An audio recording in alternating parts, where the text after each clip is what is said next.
We rolled into Jacksonville last night. Had a great time with a bunch of Woodard's buddies. Now we're gonna fucking go out and run around today, huh? Yeah, we're gonna hit a base, check out Geiger, check out the range, and yeah, you said Jacksonville already, didn't you? Jacksonville, yeah. Yeah, fucking Jacksonville. Come on, open your mouth. Okay, yeah, right. Ready? Alright, reveille! We finally got up. We're trying to get our shit around. This is our big day in Jacksonville now. We've got the whole day that we're gonna basically tour the city and mostly the bases. We are heading out to some of the ranges for, I believe it's MCT. Pallo's gonna take us out there. He's probably not gonna make us or allow us to throw grenades or shoot anything, but that would be super stoked. As usual, I do believe we are running behind. I think Pallo's called probably 3 times now wanting to know when we're leaving, because I think once again he's sitting at the gas station up the road waiting on us.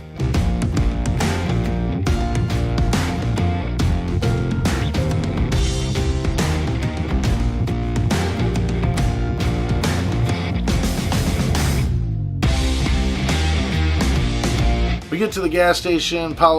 He's there. He's been drinking his foo-foo Krispy Kreme brewed coffee. Probably some Keurig shit he's got at his house or something.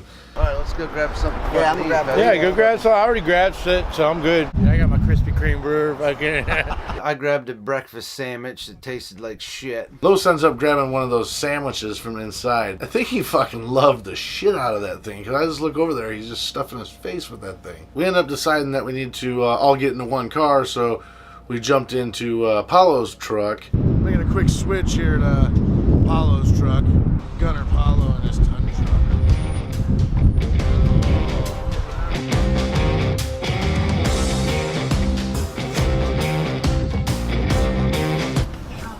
Department of the Army.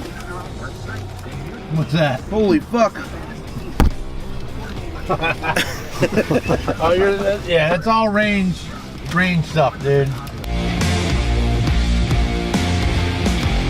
Once we get on base, we're basically back in the roads where we used to hike week in and week out back when we were in ITB or SOI, or I don't know, Los thinks it's more manly to call it SOI.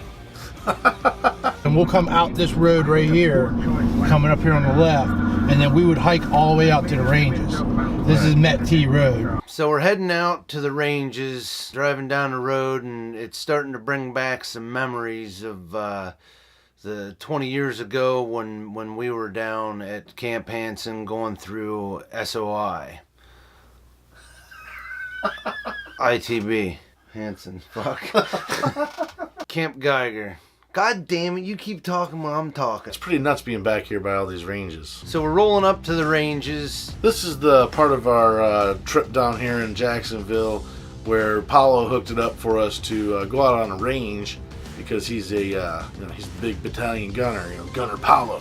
It's quite interesting for Matt and I, because Gunner Pallo is now an officer, and back when we were enlisted, shit, he was a corporal.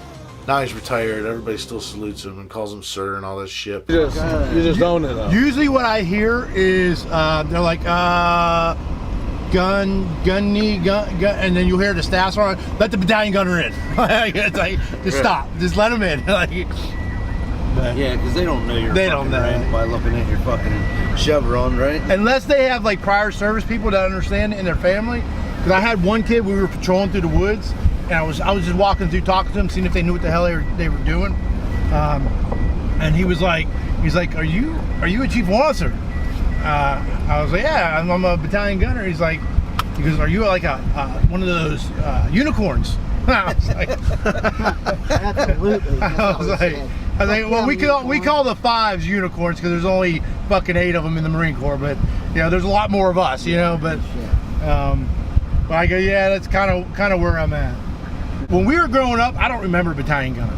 Do you guys remember battalion gunner? Man, No. pretty rare to see one. Yeah. So, and Or not hours. until I went to 2-6 did I actually get to know a battalion gunner. Yep. And that's one thing I wanted to change when I came and did this was. Warrant officer shit's pretty few and far between, right? Yeah, they don't see us very often. No, these guys are pretty fucking. Mike Pallo, I'm a Marine gunner in the Marine Corps, Chief of Officer 2.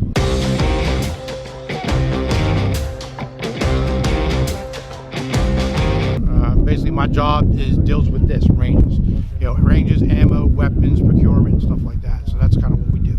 So going back a long time ago, back in 96, right? 97, well, May 97, when we all joined freaking 1-3 Lava Dogs back in Hawaii. Did 2 UDPs together, and we went our separate ways. I went on terminal leave, but as of November 6th. So hence the slight scruff here, you know, and I haven't caught up yet. Yesterday when we ran in the Bear and even Woodard, me and Woodard, we were down here in Lejeune together for how many years, and it's like we didn't even know we were here together, you know, and then seeing Bear after so long, you know, brings back some memories. That connection of 1-3 or that connection of 3-8, whatever unit you're in, you know, I had a colonel one time tell me like about 3-8, he's like, there's just something about 3-8. If you've been in 3-8 before, it's like people tend to come back to it. 1-3 is the same way. 1-3, guys go to 1-3, they tend to show up back there, you know. And there's a lot of units like that in the Marine Corps, and the Marine Corps as a whole is like that, you know. And we do it everywhere. I mean, everywhere you go, if you got that Marine Corps flag, you know, you see it, like, you know, and it's in each community as well, you know, and then it's also as the Marine Corps as a whole, you know, but like our gunner community is huge, and we're close, we're tight knit. Sergeant Major's community, you know, they're huge, they know everybody, you know, and the longer you stay in like that, you know, you build that reputation, you build that brotherhood, you know, and it doesn't just stop there. I went on to Pennsylvania, my niece was dating a Marine, right, who got out, right, didn't even know he was a Marine.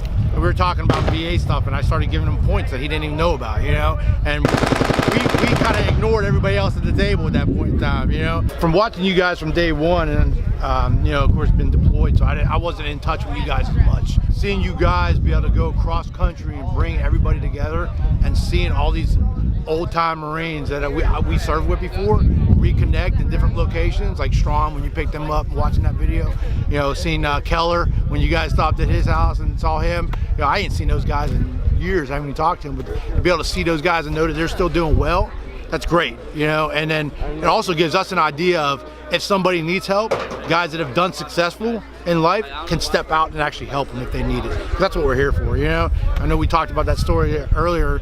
Well, I've seen a lot of Marines, especially from 04 to like, you know, 2010, that had a rough time, you know. And then everybody hears about the 22 and all that suicide stuff, and it's real. It happens every time. So getting people around and actually seeing guys like you guys come around and bringing people together, like, it's, you know, I can only imagine how much that helped Vera out, you know, pulling Vera in yesterday to actually talk to us and just hang out, you know. It just raises morale across the board. So I appreciate it. It's a good thing you guys are doing, man. We just got to the range. Pallo hooked it up. We go check this shit out. You'll see Gunner Pallo get treated like the unicorn that he is. The unicorn, yeah. We get a brief introduction by some of the guys who are operating the range. And that's his nephew who just came through NTP not too long ago. Some of you guys may remember him. So this is Matt. Hey, how's it going? This is Mike. Nice to meet you. Nice to meet you. Nice to meet you. How's it going? Mike. I'm Mike. Nice to meet you, meeting Jim. you. Oh, I don't remember your first. Yeah. Damon.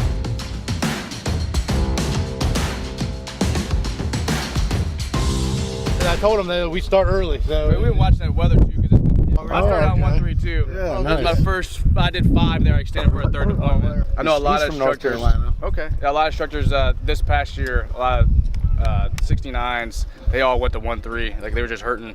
I know, like, Bates was a chief in Kilo, McNally was up in McKick, but it was roughly like 8 staff NCOs. They all went to 1-3. They're over and doing a UDP, I think, right now. Yeah. We had the marathon targets come out yesterday. Okay. We mapped the whole range, everything preset, so they wouldn't be running up on the makeshift berms and everything. you guys came from the tree line, patrolled down through, and then assaulted, yeah. So they had machine guns going, so like, you know, actually doing a support by fire, coming out, popping base of fire, and then shifting machine gun. So it's actually pretty good. We just got a little late, but oh well, shit happens. So basically that's simulating your indirect fire simulating us, right, back in the day, shooting in support of the maneuver element. You know, it was cool to be able to go out on a range where guys are still firing off rounds and, you know, just to kind of hear all that cracking and everything happening. Training, basically. Goddamn, Paul, get one of them weapons and let's go shoot the fuck. I wish. Pallo says we got to fill out some kind of form in order to be able to shoot on the range. I wish I could take it that far, but unfortunately, you have not signed a hold harmless yet. So, you know, and I have to follow. That. Come on, I have to one magazine apiece. One magazine apiece. He can do it. He can do it. Unfortunately, you guys can't do it unless you sign a hold harmless. You guys are civilians now. Any person, civilian 12 and up, can shoot on these ranges. But I got to put a deviation, which takes 30 days to go to base, to come back down, and then you're only allowed to do. You're not allowed to shoot any full automatic weapons. You're not allowed to throw grenades. You can only, you know, just like shit like that. I don't think I filled out my proper paperwork, or Dudley. We would have been able to shoot had he filled out this form 30 days before we got down there, which I think he did know we were coming 30 days in advance. 35, 40 fucking days. He's fucking 60. He knew he was coming for a while. Pallo gives us some good instruction about how some of the things he implemented are going on there. Well, that was one thing we did. We implemented. I was like, why do we not schedule this thing on Sunday too? I was like, let them do dry runs on Sunday here and then set up. And you know, I appreciate it, man, giving us the opportunity to come out here and at least see something, right? So, Yeah.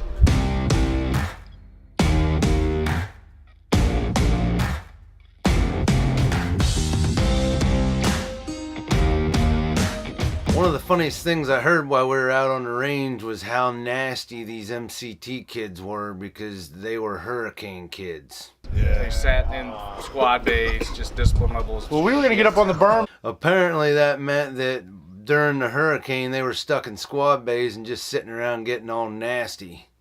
It was getting a little too warm out. The sun felt great. You know, I went with the old Weapons Company t-shirt that I just got from Michael Morris.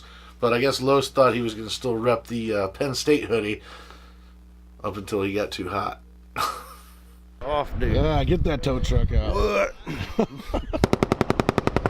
So we're getting a short class on these new robots that they're shooting at out on the range here, which is something that is way different than what we used to have back in the day. Matt. Matt, Yep. pleasure. Mike. Mike, Jamie. I'm retired Army, EOD. Sorry. They're all motorized, they're all GPS. These targets drive off of a trailer on their own out into a field and run a predetermined track that they have run in by. That's fucking total horse shit. At any rate, these targets were very high speed compared to the pop-up shit we used back in the day. Correct me if I'm wrong, but they got like, so it's got 2 pucks on it for GPS. Yep. It's got 2 Wi-Fi Yep. antennas. This one's your machine gun variant. It's got the extra plate, so you can shoot machine gun 7.62. I think it's actually 338, right? 338 LaPoo on all of them. All of them, okay. About 11 miles per hour, right? I think That's is what the their top top speed, right? They have a microphone down here, hollow canal, so it'll register like a headshot, vital shot, or non-vital. You can see it on this one, Yep. there's 3. This is the vital sensor, and then non-vital sensor. It uses odometry, GPS, and LiDAR for location. And this is a good piece of gear. Like when I first brought this over to MCT, everybody they were complaining about it. Oh, it's gonna make it harder. And then they after the first range, they're like, oh, that's badass. Yeah, Like, yeah. let's continue this, you know. So Can't get enough of them. yeah, so now that's all we use. So, and like I said, they go out there, they map it, and if they put anything new in there, like those bunkers, they'll map those bunkers out Yeah. there, and then they press play, man, for whatever scenario you want, and it's I don't know if you saw them come back. Yeah, We just hit come home, and Yeah. they just come right back. I mean, it looked like somebody was That's what I driving. was saying to him. I'm like, what do they do? They all get out there, and one at a time comes back. He's like, I can do anything they want. They'll go Yeah. back, load however they themselves set right it up. up. They could switch programs in between. Like if one's doing this and they want to put a different one on there, it's easy swap for these guys. Yep. But, so it's actually quicker than using the targets that are built in sometimes with a programmer up there. So, It's more random. Yeah. More heavy. So we met a new buddy today. Roger Rand. What was his I think his name was Ralph. Ralph. Ralph, my dick in his mouth. These are the new toys that they're using out here with the robots, and these things are pretty sweet. We just got all the scoop on what they do. So Yeah, they definitely get get some some pretty high good, some good training here. high speed shit compared to where we were at. That's for sure. Grab his balls. Looks like a Dude. On the way into the range that we just stopped at, Pallo said that we passed, or we were going to go past the range that we originally dropped mortars on. When we were there in SOI, or is it ITB? I tell Pallo I just want to stop at this sign and get a shot because every range has a sign right there. SOI. Sounds fucking manly. But he ends up having to pull up and throw out his status to the young Lance Corporal road guard there at the range and get us on the range, which was cool. We really were ITB though. Yeah, that's what I was thinking. So we used to shoot on that range over there. That was actually 211 back in the day. That's where we used to shoot. We get up on top of that berm and shoot all our mortars out into the impact area. Since then, we've kind of moved it over to this range and kind of built mortar positions out there for it. We're on the range that we shot on fucking 20 years ago. So we get up to the mortar range, and security is a hair bit tighter up there. Paulo's, we sent him over to try and pull some strings, but we still had to stay back quite a ways. Checked out some of the newest gear, the mortars and stuff.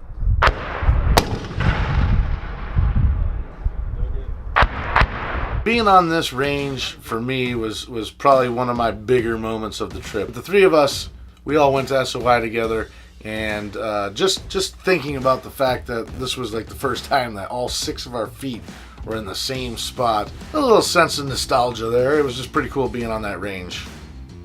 When we were all said and done before we left, we all took a group picture out around the range sign. After the ranges, we end up heading over to the main side of the base. Man, how you doing? Just hanging out. Have a good day. Appreciate it, man. Thank you. Appreciate it. He gets saluted at on the way in. I pick on him a little bit for it because it does seem weird.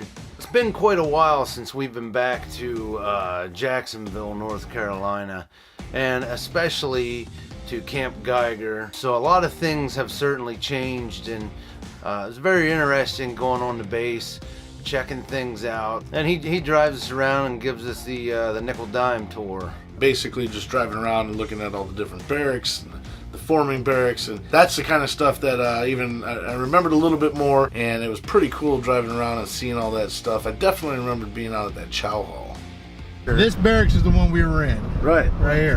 Yeah. That's our barracks that we were in right there. I can't see where you're pointing. This right to the left. Yeah, And that Alpha gun. Yep. So yeah, we're just rolling around here on Camp Geiger right now, checking out the old sites. Back where we were back in 1997. That's where we all met. Yep. So many of the things that were there when we were there are still there. That's fucking stupid. Jesus. Fuck. Well, hopefully it brought back some memories. Oh yeah. Absolutely. It seems like every time we stop or we have, I guess, an ample amount of time to stand around and do nothing, we kind of get caught up in telling all the old stories from back in the day when we all served together. That's all it is now. It's a fucking memory. So that's soon to be for me too. I know. 1800 and Angry Gators. We'll get there. We'll have some drinks. I'm gonna buy some appetizers for everybody. If I could throw it out there. You guys want cigars? I was gonna pick up some cigars. You guys cigars? Oh fuck yeah. Okay. 1800. What's 7 o'clock? 6. Come on. It's a legit Local place. guys, yeah. It's like a big pavilion. You can smoke out there. It's got nice comfy seats. Well, I'll see you guys later tonight, man. No. All right. Sure. Later, man. Yeah. We'll see you guys later tonight. Buddy. Good All right. seeing you, man. Yep.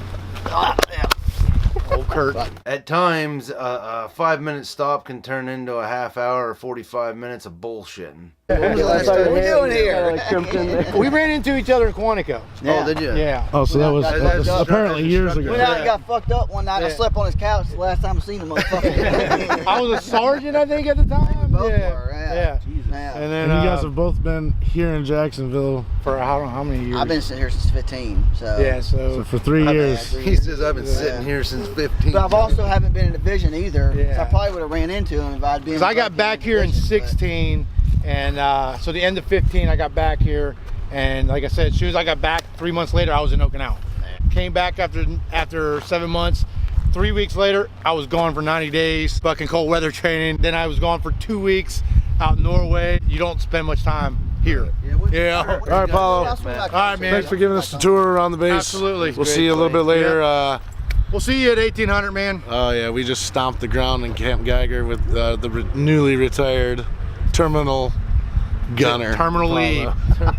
So we caught back up with Woodard. We're heading over to Swansboro. Basically, we want to go out to check out Woodard's spot where he used to live, right off the water in Cedar Point. That's where we were supposed to originally stay until Hurricane Florence came through And basically destroyed his house. Bar coming up here called the Yacht Club on the right. It got really fucked up. Now the bar side still is open now, but the restaurant side, see all the tarp on the roof right there? Oh yeah. The restaurant side is completely closed. Some of the houses were fine. Like my house across the street, their roof is fine. You know, and literally they just bought the house a month prior, so they were really lucky because they buy the house and like, oh shit, this hurricane's coming. They didn't even have insurance yet. They hadn't even kicked in yet. You know what I mean? Like, so they got really lucky. So there's still some stuff on the road right there, and I mean that was the norm coming here as soon as the storm was over, because it looked like the entire road was lined like that for people's stuff. Right. We pull up over at Woodard's old place that he ended up losing, and basically he gave us the whole story on what happened. My name is Curt Woodard. I've been in the Marine Corps a little over 20 years now.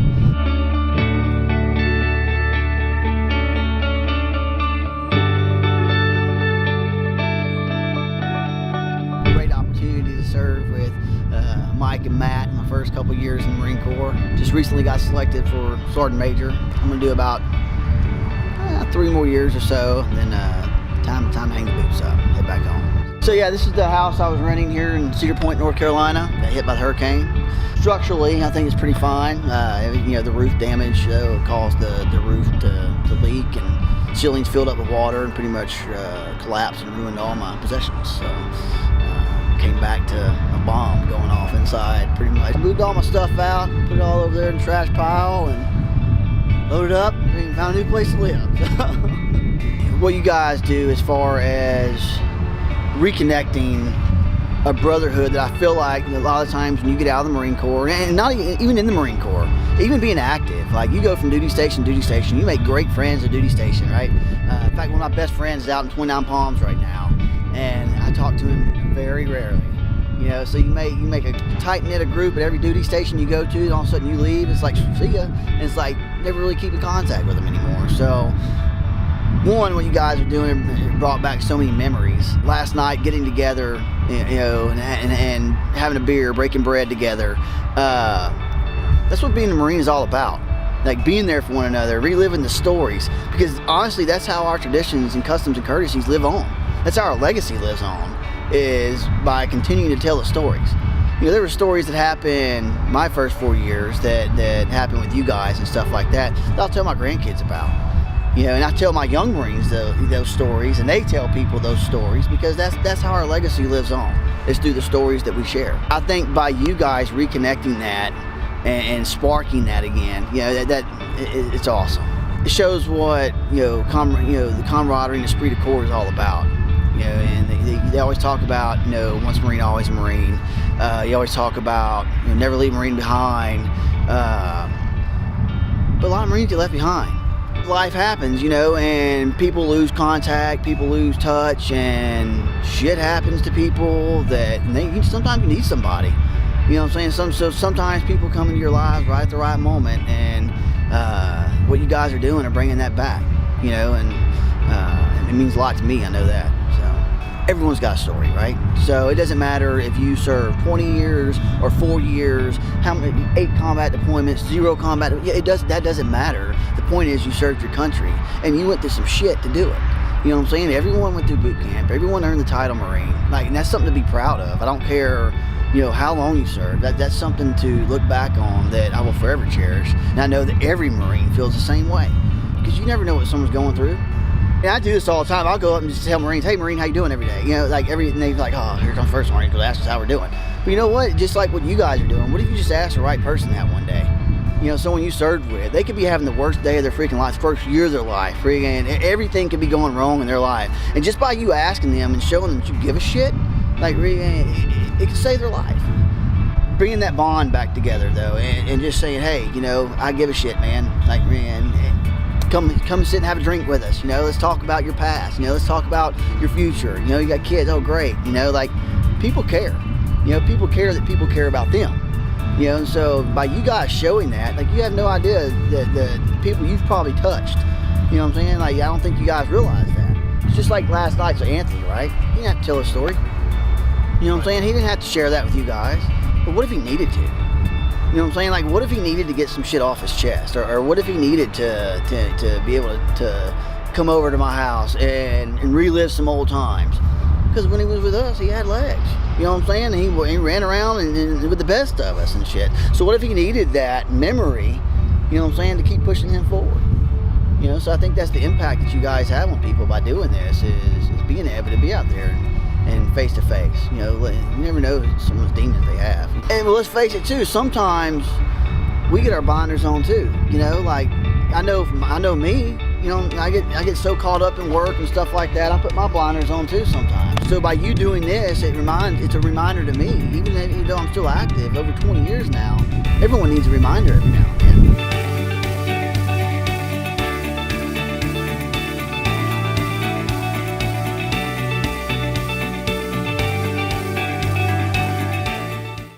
So as we get deeper and deeper into our trips, we do sometimes have to take, you know, like an afternoon siesta or, you know, just a little relaxation. At this point, we had a couple hours to kill, even though we got a late start. I don't know that we necessarily slept in. We just took our time getting ready in the morning. Maybe it was me more so, I don't know. We tried to refresh before this evening's events. Now it was time to head out for the night to the Angry Ginger. I like to call Los my Angry Ginger. Heading out tonight, we got some guys coming out. Pallo's semi-early pre-retirement, half-assed retirement party. So, I'm going out, meet a bunch of guys, and should be good. Hopefully everybody shows up that said they were going to be there and more. So, there was a couple guys on the page that said they were going to come out tonight, so we'll see if they actually show up. We're at the Angry Ginger meeting up with Pallo, and we head on inside, and he has his whole family there and a couple of his buddies, which we get to meet his wife and his kids, which is very awesome. We get in there, apparently they had already had dinner. We went ahead and grabbed a couple beers, and he had some cheese dips and buffalo sauce and all that shit for us. So in true Marine fashion, we don't stay at any particular bar too long. So we're loading our shit up here and we're heading over to the Carolina Tap Room. We're gonna jump ship, head over to another place. Once we're in the car, I got the fucking light on. Yes, it's in your eyes. It's blasting in your eyes just a little bit. Dude, we are going down the road fucking all the time. Dudley's got fucking, he's trying all sorts of lights out. You know, one of them things that comes up in front of you. Yeah, I got a big LED I put up on the dash so we can just be Well, seen. there's nothing you can do about it. I mean, you need the light. Yeah. A lot of times when we're traveling, especially at night, Matt turns all the lights on in the car, all the mirrors, everything you absolutely can, plus additional ones that he has laying around in the car just so we can get light to see in the car. These guys don't get it. Like, this is what I do and this is what I need to do in order to get the shot. I'm pretty used to it, but when we're riding with other people, a lot of times it's pretty funny because they don't know what to think. They're like about ready to bitch because they just think their wife turned the light on in the car and now they can't fucking see. Hey, if you gotta get the shot, you gotta get the shot. Do you know the difference between jelly and jam? No. I've heard many times it's like seeds or something like that. One's a preservative, one's a fucking blah. Okay, well, I've heard that before, yeah. Have you heard that? All right. Jelly doesn't have fucking seeds, you know. Yeah, the difference between jelly and jam is I can't jelly my dick down your throat. But I can't jam it down your throat. I got it. That's great.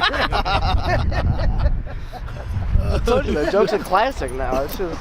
We got our beers ordered over at the Carolina Ale House. We have a few things to do with the guys because in a roundabout way, the night is winding down. Just some videos to shoot with the guys. This place was kind of quiet too, but you know, we had an outdoor area that we were able to sit there and smoke our cigars and have a good time. My name is Lance Corporal Dudley.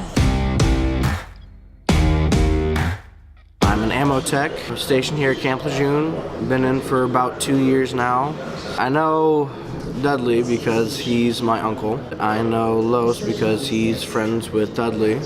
And I actually just met him for the first time yesterday. Just been watching you guys on Leatherneck Reconnect. My opinion is what you guys do, you basically show people that, you know, you guys care about post-military personnel and all your buddies that you used to be with. I guess in my eyes you could say it's sort of like an awareness thing that, you know, people should always be grateful for the veterans that, you know, we had in the past. Basically, yeah, you guys just go around and you just bring awareness to that and have a good time while doing it. Reconnecting with your brothers is important because, I mean, whether you just started out with them or met them later on in your career, these are the people that you've, like, you know, you've been in the shit with, you know, that you went through the hard stuff, the bad stuff, the good times, all that, made memories. This isn't like, you know, something that you want to just do for 4 years and then just have the memories go away and never see this person again, you know, like you've created a bond, so it's important to keep that bond and try to see each other as often as possible, you know, because it's somebody that you can relate to. I still keep in touch with a couple people from when I first started out. I'd say I have a few close personal friends since being here at Lejeune, creating memories, laughs, stuff that I'm always going to remember for the rest of my life. All right, brother. Mike, I'll see you around, man. Yeah, man, absolutely. We'll see you at home, honey. Yeah. Wake you up in the morning, okay? You doing an interview or what? No, brother. Take care. We'll see you. All right, Yeah. See you later, Damon. See you later, man. See you in a couple weeks. A month. A month. My name is Will Harris.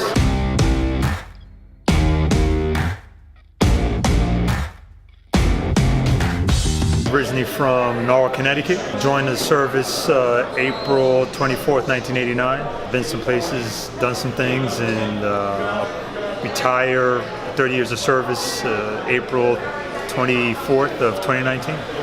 I think what you're doing is awesome. And I think for the folks who don't have the time to reconnect, you guys provide an avenue to do that. You know, everybody has life and life issues and life happens. Sometimes you can't do that. You make the plans or you take leave and things happen and then you have to put everything else behind you. But for you guys, you know, taking the time out of your lives, you know, putting your life things on hold and family and other stuff to support that, you know, and help people do that and re-engage with folks who don't have the time or don't have the means. I think that's incredible. I really do. I think it's a good thing.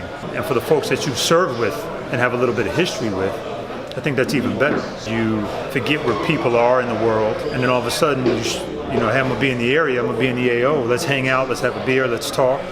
Let's chew the fat, and boom, there it is. So I think it's really good. You know, for you all to reconnect everybody because we have a common thing. That's important because if you don't know, then you'll never know. You know, for the folks that do, if they don't have anybody to talk to about that, and you're not around a military installation with other veterans or service members, those folks will never understand. So for you guys to come around and have a beer and just talk, I think is great. So the greatest impact, I think, is to let other vets and service members know that they're not alone. And I don't want to sound all morbid or anything, but like I said before, if you don't connect or reconnect with somebody who knows what you've been through or can talk the same talk and use the same acronyms, you know, if you connect with those folks, then, you know, there's the bond already. So I don't have to change my language. You know, if you've been in for a while or you have served and you get out, you know, you can't use the acronyms. And I think that's the impact that you have with talking with other service members. We're all on the same team. If you're wearing the wrong uniform, and you're on the opposing side, it's going to be a problem. But when you come home and you don't have anybody to vent to or talk about, and you talk the same language, I think that's the benefit of what you guys do. Because we can go hang out with other members from other branches. I got that, and then we know our branch is better than your branch, and that's all fine and good. But as you get older, we're all on the same team. So now we're still trying to reconnect, or we're still trying to talk about stuff that we've experienced. And I think it's a better outlet than sitting behind somebody who has a PhD on the wall trying to figure out what we've done or what you've been through, when you just want somebody to hear your story. I don't have to call somebody to talk about what I'm going through or how I'm feeling. I'd rather sit down, have a beer or two, have scotch, and talk shop, and just let it all be done and out on the table, and then just go home. So I think that's the cool part about what y'all do. So Pallo's getting ready to leave. He hands me over a few cigars, says we can have these cigars because he's got a whole fucking box of them. Take a couple of these. Thank you. It's been a pleasure, guys. Oh, absolutely. Absolutely. Miss you guys. Absolutely. So next year, let me know when you're coming through, or maybe I'll be able to actually drive and link up with you guys somewhere. Oh shit, that'd be nice. I mean, fuck. Oh yeah, you're gonna be fucking driving behind. I will be. All right, guys. Be safe. Congratulations on the retirement. Thank you. Be Yeah, safe, buddy. guys. Who the fuck ever would have thought? I know, right? Take care. See you, man. Before we know it, everybody has their shit packed up and they are gone. And it's just Matt and I sitting there smoking cigars, cigarettes, and probably drinking another 6-pack of beer apiece anyway. It was definitely good seeing everybody, all of our guys that we knew and we served with. This stop here was more of a personal connection, reconnection stop. We met a few other people, but it was definitely one of those stops where we knew all these guys, which makes that one kind of special. So once everybody's gone, We ended up closing out the night, Los and I. kind of sat there and questioned ourselves what the hell's going on, that it's just him and I at 11 o'clock. I mean, it's early in our eyes. Early. We're the only ones sitting in this damn patio, smoking cigars, looking out at the street, watching it rain on and off, warm air hitting us in the face. But the beauty of the whole thing is we sat around for probably another 2 hours bullshitting, brainstorming, and talking about our passion, Leatherneck Reconnect. Once we wrapped it up here, the part that we did not film, I suppose unfortunately, was our Uber ride home. Haul our asses home. Hey, we managed to make it to bed early. It was like 2:30. That was a good night for us. Next up on the docket for tomorrow is going to be Bill Hill, an old Korean War veteran. For now, our day is going to a close, and we will see you tomorrow.